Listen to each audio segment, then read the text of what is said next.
All right, so for those of you who are joining us in here, you're catching it all live, but for all the folks doing childcare and everything, we are just recording this. We're not streaming everything, partly because there's some stuff with some copyright stuff that we're not going to show, and we got to cut around in the next session. So here's what you can expect. I'm going to go for about 35 minutes or so is what I'm shooting for, and then we're going to have a little bit of time for just Q&A for my session, and then whenever we get done with that, if you've got 0 questions and I'm done in 30 minutes, then we will take a 10-minute break, and then at the end of that 10 minutes, we'll start the second session early, okay? And then we will go until we're done there.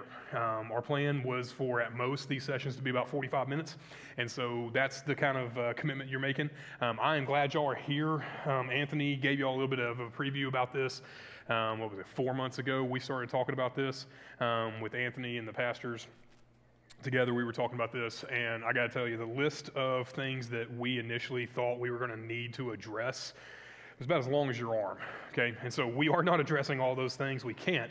However, what we're trying to do in this session specifically is what I'm trying to do is to define the problem. I'm trying to define what the actual threat of the devices in our lives are. So what we're going to do, I'm going to give us a really brief timeline of like how we got where we are and bring us to one really simple conclusion. And then I want to read several quotes and talk about what addiction actually looks like and like medically how addiction works. Some of you may have read this book by Dr. Anna Lembke. She's a medical doctor at Stanford, deals with addiction a lot. This is an incredibly helpful book, but we're going to quote some of that stuff. And then we're going to get into what the actual real threat for all of us is. I'm going to do my best to talk about the threat of devices in like a really general way, and it's going to be able to apply to all ages. However, you need to hear me say some of the things we're going to talk about are a little sensitive. We are going to use words that might be a little it's appropriate for adults, and it is conversations that need to be had with children after the fact. So parents, I'm just going to kind of give you a heads up. Whenever we get to this one slide, I'm going to tell you there might be getting some questions after this. You need to be prepared to answer some of these questions. If you're not ready for that, come talk with me, and I'll give you the warning before we show it, and if y'all need to step out, you step out, okay? It's not going to be anything explicit, but it is something that's going to be relevant. So we're going to talk about the timeline, how we got here. We're going to talk about addiction, and then we're going to talk about what the actual threat is. Even though that threat applies to all of us as adults, but for some of these things are even more so for adolescents, teenagers, and young adults as well. Cool? So that's what we're going to do. All right, let me pray for us, and then we are going to dive into our content for this session, yeah? All right, let's pray. Father, I pray that as we are working through the conversation that we need to have as a church body, God, I pray that we are doing so in such a way that is honoring to you and is accurate and beneficial. Father, I pray that even as I am presenting this information from having read and studied and thought about this a lot, God, I pray that you would just help all of us understand what it is that we ought to do so that we would love your Son more than any of our devices, any of our other entertainment addictions, or anything else that may come along the way. And so, Father, we pray that you will help us in that. And as is my custom, I would ask that you would pray for me, that the things I say would be clear, what I say would be beneficial, it'd be accurate, and I would say nothing that's out of harmony with the gospel. So if you would pray for me.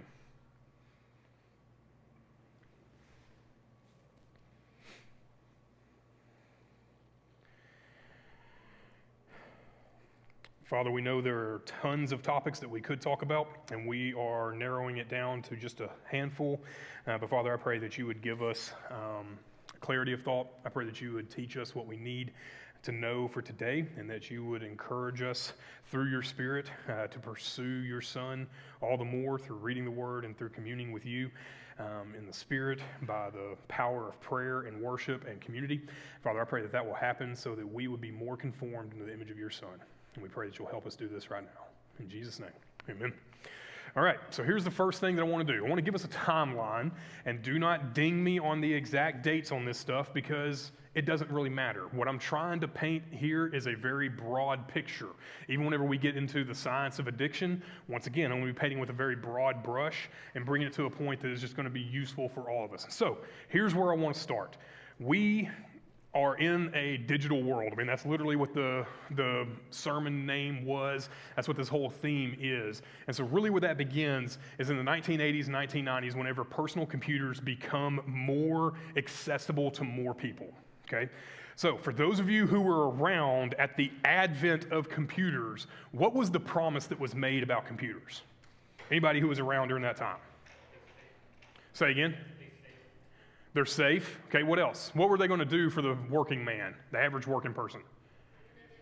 It's going to make everything easier. Faster. You're going to have more free time, right? How many of y'all have heard that? Which, by the way, there's actually a really coherent theme that runs along any of the household appliances back from the 1930s all the way through the 1970s, that the promise for the dishwasher, the microwave, the electric oven, it was always, it's going to save you more time, and you're going to have more time to do other things. And here we are in 2025 going, wow, it seems like that's all I do, okay? So personal computers, that kind of kicks everything off. And then the next technological advancement isn't with, in this grand scale that a lot of us think about, but really it's just the advent of the internet. And so whenever you get into the mid-90s, 93, 94, that's whenever the internet starts to become a little bit more widely accessible. I remember whenever I was in high school, I graduated in 2003. And so whenever I was in high school in 2000, my school had a T1 connection for our broadband. And like that was blistering fast, right? How many of y'all remember dial-up internet? Okay. I remember using dial-up internet, and then someone would call, you pick up the phone, and then there's just a fight because whatever it is you were doing is just done. Like you got to start over, right? But the internet becomes more widely available. What was the promise of the internet whenever it was being more widely adopted? What was some of the benefits that we were going to get with the internet? For those of you who were alive then. Say again? It's going to eliminate paperwork. How many of y'all have seen that come to fruition in your lifetime? I mean, like, I think every insurance policy or billing statement, I have to opt in or opt out of like a electronic only. Like, yeah, so kinda, but like, man, there's a good 20 years where that just wasn't anywhere near accurate, right? What are some of the other promises of the internet that it was going to be beneficial in what way? Connection to the world. Right? Everyone can be interconnected. The World Wide Web, right? Everyone's connected. John? Better education. You're going to have more people who have more access to more knowledge, right? And yeah, I think a lot of that has actually come true and come to fruition in many ways, okay? So we've got the personal computer that's starting to get into people's homes, and then eventually about a decade later is when you really start seeing the internet being something that is much more widely acceptable or widely accessible. But then the next big thing that I want to tell us about is what happened when I was in college. When I was in college in 2005, there was this new website that showed up, and it was like other websites before. How many of y'all had a social media account on Friendster? How many of y'all even know what Friendster is? Okay, what about MySpace? There we go. All right. And then the next one is Facebook. And see, y'all are all wrong because it ain't Facebook. You know what it was originally? The Facebook, right? When I was in college in 2005, the way Facebook as we know it was rolled out at university campuses, you had to have a .edu email address to even register. And they only started in like the largest universities, and then it eventually got to where it spread out in 2006, 2007, 2008, where it just became more widespread. Facebook hits it in 2006. And Facebook is like the first real successful social media website. And we had Friendster, you had MySpace, that kind of jazz, but like those are now punchlines. And here we are going 20 years later, and Facebook is more prevalent than ever. Yeah? So what's the next big technological advancement? Does anybody know what happened in 2007? What was the next big advancement? The iPhone. In 2007 is when Apple launches the first, what they would call the first smartphone. There were other phones that were technically capable of doing a lot of the things that iPhones were capable of, but what Apple did was they popularized and made it accessible for you to take all of the stuff that's there on the screen before then, a computer, the World Wide Web, any kind of social media, you could start accessing all of that in your pocket. By the way, when the iPhone was launched in 2007, do you know the iPhone 1 had more computing power than all the computers that put a man on the moon with NASA? Like, just so you know, like, does anybody know what Moore's Law is? Moore's Law is that there's a certain period where technology will advance in power and capability. It'll double every so often, and that time period just gets shorter and shorter, right? And so when we were in 2007, we're literally putting stuff in your pocket that NASA couldn't have dreamed about 50 years earlier. Are you tracking with me? Like, that's how consequential that is. What was the promise of Facebook? If the promise of the internet earlier was you could be connected, what did Facebook do? Like, it made that promise good. Like, it made it to where you could share anything and everything you wanted at a moment's notice and everybody could see it, right? Good stuff, yeah? Do you know what the next big advancement in, specifically with Facebook and or for our consideration is? This is one of the features that we look at in Facebook, and pretty much every other social media kind of copied them, but it wasn't until 2 years after Facebook launched, 3 years after Facebook launched, that they actually integrated likes. You know that that wasn't like initially part of what Facebook did right away? Like, baked in, you could post stuff and that was it. But then comes 2009, you could actually now get literal real-time feedback in what you posted. And so now you start to see in 2009, that's whenever developers and advertisers really start investing in promoting and advertising on Facebook, is because they had a way to immediately measure whether they were making an impact or not. Let's hold on to that thought. And then here's the last thing that I want to throw out there, is something that we take just for granted as though it's just a thing that we have. But the next big advancement wasn't until 2017, and this is kind of crazy. 2017 is when the first phone with a forward-facing camera existed. Nokia had done it a little bit earlier in like 2015, but like no one bought that. But it was really in 2017 whenever the iPhone, that year's version, came out with a camera that wasn't on the back, but it was on the front. What happens in 2018, 2019? What's the explosion on social media there? What do we start seeing more of? Selfies, okay? So, am I painting a picture of like how all these things are starting to work together to where like these promises of you can be more connected with more people in real time, get real time feedback, and in fact, it is no longer about other people where I'm taking a picture of other folks, it's now a picture about myself. Does anyone see a problem with that? Anthony said this earlier, but I really want to drive this home. The thing that I want us to notice is that the internet, personal computers, Facebook, the likes, at every turn, those were just basically universally lauded as these are universal goods. Here's the thing that I want you to hear me say. At best, every one of these technological advancements, and frankly, every other technological advancement, at best is morally neutral. At best. What was the promise of the personal computer? You're going to be more efficient. You're going to have more time. Yeah? What would you say to the guy who spends 10 hours a day in a cubicle on a computer now? Did that promise come true? Now, could he do something different? Like, yeah, of course, but like, he isn't. And so we just kind of accept this promise as though it's just going to be great. Okay, what about the internet, World Wide Web? Everyone can be more connected than ever. And what has happened on the internet now? Like, do we need to start listing off all the horrible, moral or immoral things that happen because we have access to all sorts of stuff on the internet today? Do we need to start listing all that off? What about Facebook? I mean, Facebook can't be that bad, right? How many of you have read a book? We actually had it listed in the email that we sent to the whole church. We're going to be sending it again today. A guy named Jonathan Haidt, he wrote a book called The Anxious Generation. How many of y'all have read that book? Okay, so for my handful of folks who have read that, Facebook has destroyed lives. Facebook has been sued for helping facilitate genocide in Africa multiple times. Okay, like wrap your head around that, okay? Facebook was also accused of helping leverage not only the organization and the execution of the January 6th riots, at a minimum, riots, if not, something much worse, treasonous actions, and all the counter actions that happened as a result of that. Facebook was part of that. But yeah, you're right. Facebook is totally great for you to connect with your high school friends that you hadn't seen in 20 years. At best, it's morally neutral.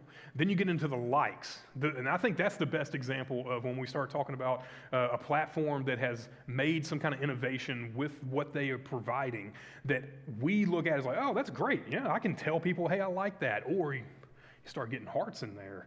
I love that. Like, I'm praying for you, whatever. Do you know what the backlash of likes have been? If you go read Jonathan Haidt's book, if you go read just about any other sociological data, do you know what also has increased exponentially since 2017?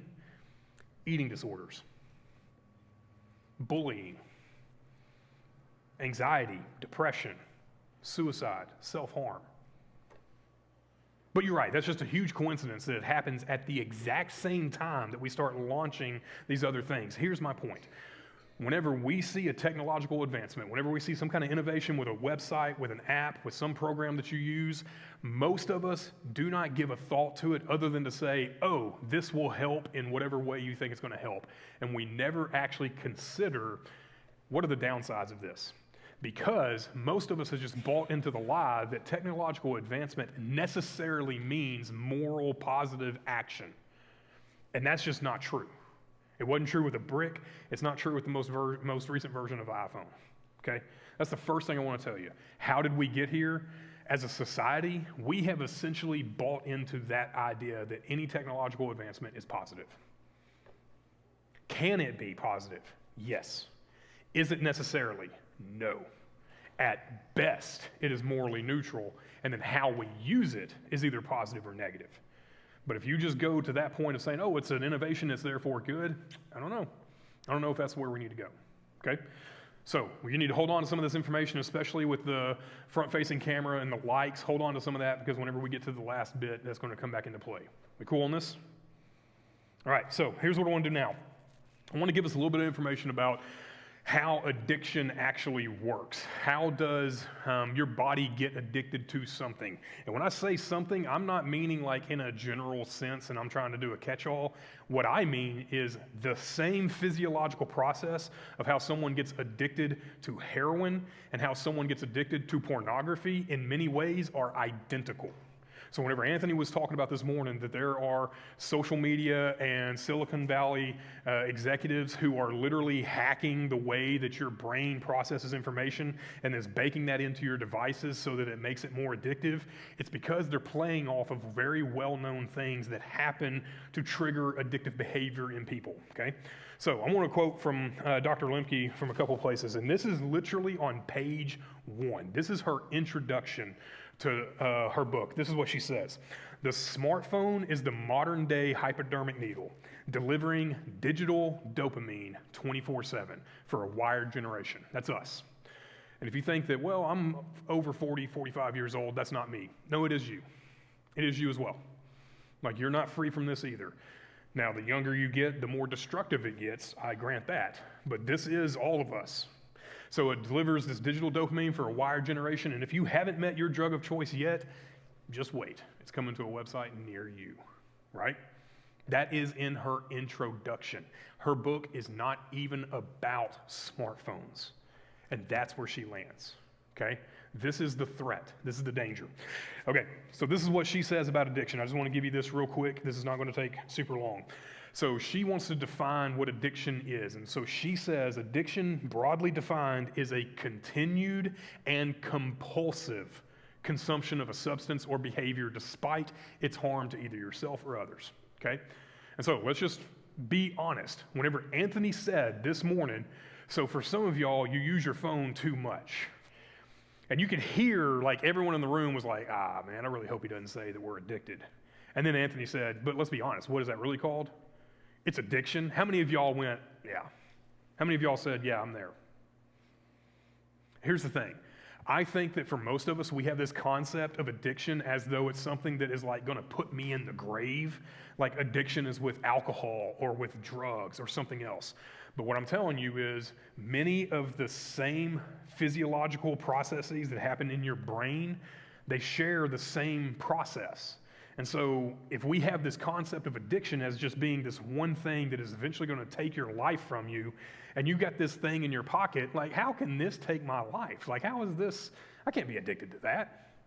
And the problem is, we just bought into a lie. We just bought into something without fully thinking it through. And so I think this definition of addiction is helpful for us because it is any continued or compulsive consumption of any substance or behavior.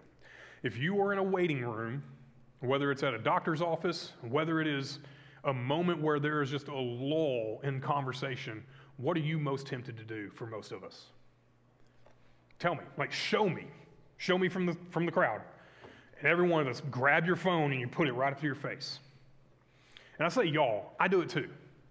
Okay, like this is me, right? So if it is something that you recognize right now, how many of you who just did the motion with your phone, how many of you also said, yeah, I really wish I didn't do that? Then you categorically fit this definition of continued and compulsive consumption of a substance or behavior, even though you don't want to, even though you know there are harmful effects. How else would we define addiction in that sense? Are you tracking with me there? All right, so I've talked about I've kind of alluded to this process of addiction, all right? How many of y'all know about neurotransmitters and brain chemistry and all that good jazz? There's a handful of y'all. Don't get on me because I'm not being super precise. I'm not a doctor. Go talk to a doctor about this. But here's what I want to tell you. In a very simplistic way, this is what Dr. Lemke says, is she says that dopamine, one of these neurotransmitters, you've heard of dopamine, serotonin,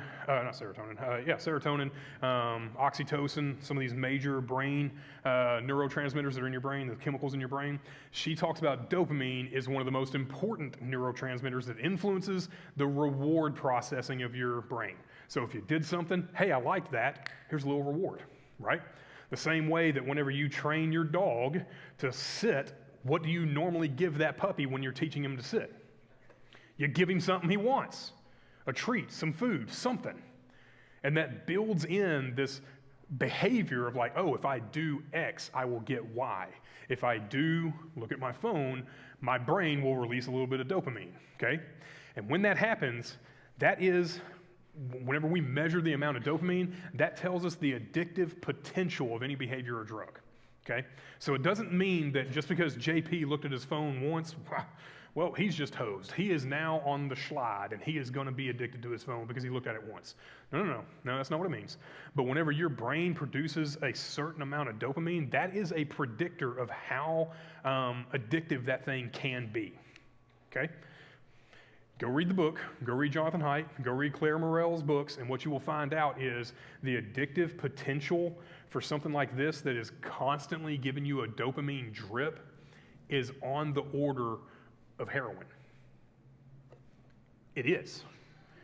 Now, it doesn't look exactly the same, it doesn't have the same effects, but it has the same addictive potential. And if that's true, well, then we need to take it a little more seriously, okay? Here's the next thing I want to tell you. How many of you know somebody who was addicted to opioids? Like, I'm talking about like, fentanyl is like one of the things that we're looking at now, but any opioid-based painkiller, narcotics in that way. You've heard stories of Pfizer and entire, drug companies getting sued into oblivion in West Virginia because of what they did. Which, by the way, you all know somebody who was addicted to opioids. Me. After I had my back surgery, whenever I was in Iraq the second time, I was prescribed painkillers. And in fact, in this very book, Dr. Lemke references a statistic from 2009 in Arkansas. There were 122 prescriptions written for every 100 people in Arkansas for opioids. I was one of those guys. Like, I'm dead serious. I was taking 1,000 milligrams of hydrocodone a day and was teaching and driving. That's not good, okay? So whenever we talk about addiction, when we talk about those kind of processes, that is what is going on. But how many of you know the phrase chasing the dragon? How many of y'all have ever heard that phrase? And normally chasing the dragon is relegated to literally to like opium and heroin. And basically the idea is this, is that somebody ingests a drug, doesn't matter what it is, but if there is something that can entice this major reaction, or response, then they will want that same kind of high again. But you know what the problem with that is? Your brain, once it processes that substance, it no longer offers the same amount of dopamine for however amount you ingested. It actually offers a little less. So you know what you have to do to get more dopamine? You got to take more of the other thing, and you're constantly chasing it. This is what Claire says. With Dr. Lemke, Anna Lemke says this: with repeated exposure to the similar pleasure stimulus or experience, like whatever it is that you're addicted to, the pleasure gets weaker and shorter, and the after response gets stronger and longer, a process called neuroadaptation. And what that means is for every bit of pleasure that you got from using your phone once before, you have to do more of it to get the same amount of pleasure, to get the same amount of dopamine. If we put this in the realm of narcotics, doesn't matter how many drugs you take, whatever that level is, if you don't OD, you eventually will, most likely, because you're going to constantly chase that level of high that in many ways your body is producing dopamine in response to, but it's never going to produce the same amount. Effectively, what ends up happening is people who were addicted to opioids like me, the drug literally stops making any kind of measurable difference in your body. And the moment you stop taking the drug, you know what else goes away? Pain, which is crazy, because that's your body's way of trying to adapt to this imbalance of your pain and pleasure reward systems, okay? Just think of it in those terms. Here's the reason I'm saying all that. This is exactly what is happening with our phones. This is exactly what is happening with TV. This is exactly what is happening with pornography. It's the same process in many ways. Am I making that clear? All right, here's the last thing that I want to show you. I'm going to give you a bunch of list of like threats. And this is where kiddos, you might want to just let your parents explain some of these, but parents, y'all need to hear this, because this is not just a threat to our kids, this is a threat to you as well. So what I want to do is I want to run through a list of these threats that, according to Claire Morrell, Jonathan Haidt, most sociologists, anybody in Silicon Valley, like all sorts of folks, you can read whether they are a Christian or not, they are saying these things are measurably on the rise. And when I say they are on the rise, I'm not talking about like a marginally negligible increase. I'm talking about there is a shelf where things have increased, and this is a problem. Number one category I want to tell you about is just addiction, because that's what we're talking about. Dopamine addiction, we're talking about people being addicted to their phones, and specifically with their phones. These are all specifically connected to our use of cell phones. Here's the first one: social media addiction. Period. Whenever you read most sociological reports about how much time people spend on the internet, they're not spending that time looking up scholarly articles on, Iranian culture from the, 14th century. Nobody's doing that. What are they looking at? What are people looking at on their phone? Social media. They're looking at Twitter, X. They're looking at Instagram. They're looking at Facebook. There is a literal, legitimate addiction to doom scrolling. There's always something more that I might miss that I need to see. And you're just addicted to just keep looking. This just saps so many hours away from people. Social media. Here's the second one. Remember what Facebook implemented after it was widespread? It was likes. There is an addiction to approval. Whenever I was in Arkansas, we had a guy come do some training for all of our BCM guys. And this dude was talking about how to use social media. And one of the things that he talked about was, hey, you need to be watching out for students who are posting and deleting. A student who is constantly posting something but then deletes it, like that's an indicator of something really bad. And his point was, for most Gen Z students, and we're about to see it even with Gen Alpha, we're about to get there, with a lot of Gen Z students, they will post something on Instagram, and if they don't get enough likes, what do? Delete it. Because they don't want anybody to see that their post didn't get as much approval than they expected. And so what ends up happening is they are literally living and dying based off of how somebody else perceives their picture or their quote or whatever it is. And if it doesn't meet their standard, they delete it, and then they internalize that as, well, there was something wrong with me. Does anybody see any danger in that? Here's the next one. This is obvious. Pornography. Like, 10 years ago, well, let me phrase that. 15 years ago, do you know what the number one disqualifier for people who were applying to the International Mission Board, you know what the number one disqualifier was for them going to overseas missions in a full-time way? It wasn't pornography. It was debt. If they had too much financial debt. That was 15 years ago. Do you know what it was 10 years ago until today? You know what the number one disqualifier for someone who wants to be an overseas missionary with the IMB? Pornography. Do you know what the average age of exposure is for a child to see pornography? And I'm not talking about pornographic material that we might say is risque. I'm talking about like the most horrible kind that you can imagine. You know what the average age of exposure is? Anywhere between 9 and 10 years old. But you're right. Give kids who have no impulse control and their brains literally have not finished developing, especially if you're a guy, until you're 25, your brain is still working, right? Yeah, let's just give them this thing that's incredibly highly addictive with one of the more addictive type of things with pornography. It's a problem. Here's the next one. Entertainment.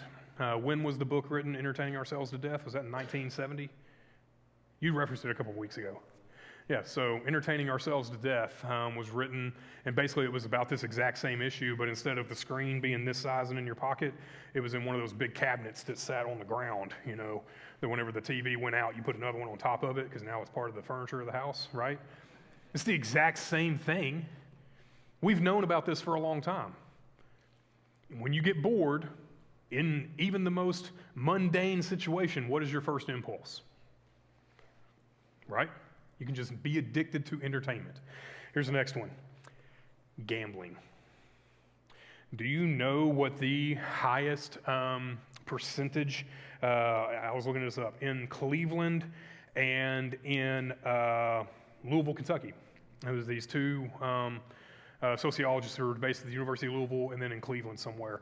They said that the number one trending thing that young men were asking for help with whenever they called this addiction hotline was for online gambling. Right now, I guarantee you, if you wanted to, you could sign up for DraftKings, whatever else, any kind of online bet, and you can literally make minute-by-minute bets. This is something that we used to like joke about, and it used to be like this really taboo thing that, you know, dad bet the farm, you know, that he lost the house because he's out, you know, betting on horse races or whatever, and it was like kind of this thing like, oh yeah, but that's never really going to happen. It happens all the time, and right now, the number one demographic that is being targeted is high school to college age men who do not have great impulse control by nature, and literally their brains are not done developing. And we're handing them a device that enables gambling in real time that is just flooding their brain with dopamine. And it's leading to all sorts of horrible behaviors. It's leading to all sorts of horrible outcomes.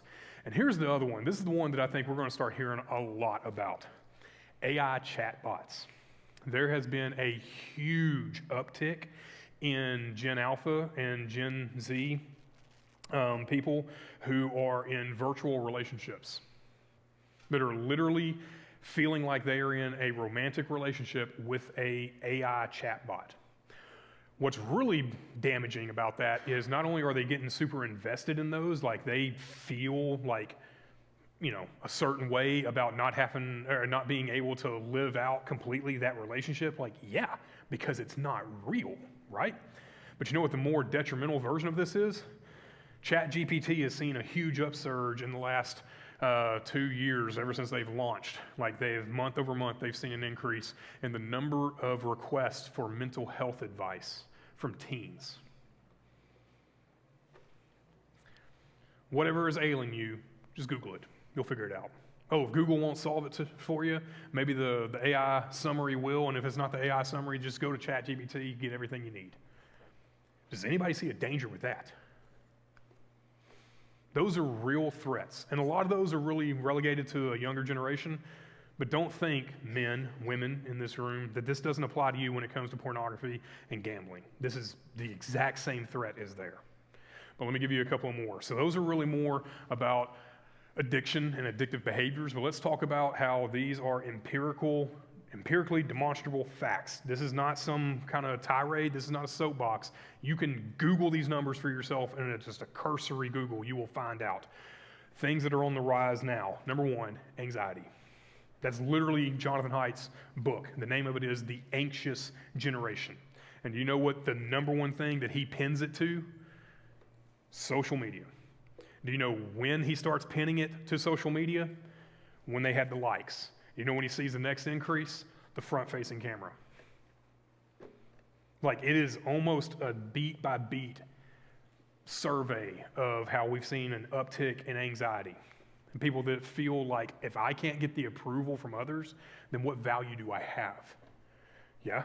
And that's something that directly affects younger generations, but it does affect other people as well. Here's the next one. Not just anxiety, but clinical depression. Chronic, acute, doesn't matter. Like, there has been huge increases in the number of people who are demonstrating depressive behavior. And that doesn't necessarily mean like, oh, well, people are just more willing to talk about it than they were in the past generation. I believe that is true, but you know what I also believe? I believe we've basically been running an unregulated social experiment with our entire population with no guardrails whatsoever. And then we have all these families that are just getting torn apart because mom and dad are cheating on each other because they found their high school sweetheart from 20 years ago, and now the family's busted up, and next thing you know, kids are depressed. Yeah, you're right. Those don't have anything to do with each other. Depression. Here's a third one. I've already mentioned it. Eating disorders. Eating disorders. I remember when I was in high school learning the word anorexia and was like, that sounds ridiculous. Who would ever do that? Do you know what one of the most common conversations I have with some of our college girls are about? Eating disorders and value, and how it doesn't matter what people think or what you think people think about you. This is who you are. Guys, I'm telling you, like, this is a real conversation I have every year. Eating disorders are on the rise. Next thing is self-harm. We have seen huge upticks across ER departments and hospitals all over the nation for severe cutting cases. For people who are not just like looking for attention-seeking behavior, like that's not all that is. Like there's other compulsive behaviors that drive self-harm. It's on the increase. And this is actually one of the things that is most common for millennials. So this is a perfect example of like, yeah, Gen Z and Gen Alpha, that's one of those things that's pertinent there. But really, we're talking about millennials, my generation, huge uptick in self-harm. And then that's taken to its logical conclusion, not just self-harm, suicide. Like, I don't need to say any more about this. You know this has been a prevalent problem, and I'm telling you, it has gotten worse over the last 10 years. Not only has it gotten worse in the last 10 years with just the general population, you know who has actually suffered the most from this in many ways? Veterans. And a lot of times what we'll look at is like, oh, well, guys who were service members that had head trauma or whatever, like, of course, there were some other mitigating factors like, yeah, but you know what almost every one of them also exhibited addictive behaviors with? Come now. Like, those are co-located in the same problem. One more. And this is the one that you're going to need to explain, sextortion. We sent you a link to a podcast that Al Mohler did, an episode that he did about sextortion. How many of y'all have ever even heard this word? Let me give you the very briefest explanation. Do not believe that parental controls on whatever device you have for your children, parents, is sufficient to prevent this. There are ways in which people, through gaming websites, whether it's through Steam, whether it is through Fortnite, whether it is through the most like childish of all games, if they are interconnected, there are people who are preying on young boys specifically, get a friendship going, and then they ask them to send illicit pictures to them, and then as soon as they receive those pictures, the very next message is, hey, if you don't send me $1,000 in the next 10 hours, I'm going to release this, I'm going to send it to your parents. There has been more than one documented case of a boy who was 13 to 15 years old, that from the moment that he met somebody to the moment that he committed suicide, we're talking within 3 hours. And every bit of that is possible because of positive technological advancement, right? There is more at stake than just blindly accepting whatever the innovation or whatever the thing is that we think is being promised to us. We can't just accept it. So parents, we have a responsibility here. And if you're one of the kids in this room and you just don't quite understand all the threats, yeah, I am certain you don't. And frankly, some of this is not even necessarily for you to understand right now. But we have got to get to a point where we are mindful of what these threats are. If you are a believer in Jesus, this is not how he wants us to live. Not just in don't be exposed to those things. I think at some level it's going to be impossible to avoid it altogether. I really do think that. However, if we're going into this just very unwisely and without thinking about anything, that's dangerous as well. Yeah? All right, so we've talked about how we got here. We talked about the timeline, and I tried to piece together some of these things that have led us to the situation that we are in, talk about how addiction works, and then if we are so addicted to devices, what are some of the threats that are a direct result from that addiction to your phones, your iPad, your computer, whatever it may be. There they are. There's going to be multiple things that we need to have conversations with moving forward, especially when it comes to AI. I probably had 5 topics that I wanted to talk about with the threat of AI alone, and we just don't have time for that. But I do want to pause right here. Do you have any questions about anything that I've mentioned so far? I know it's kind of depressing, but hey, this is my job, so you're welcome.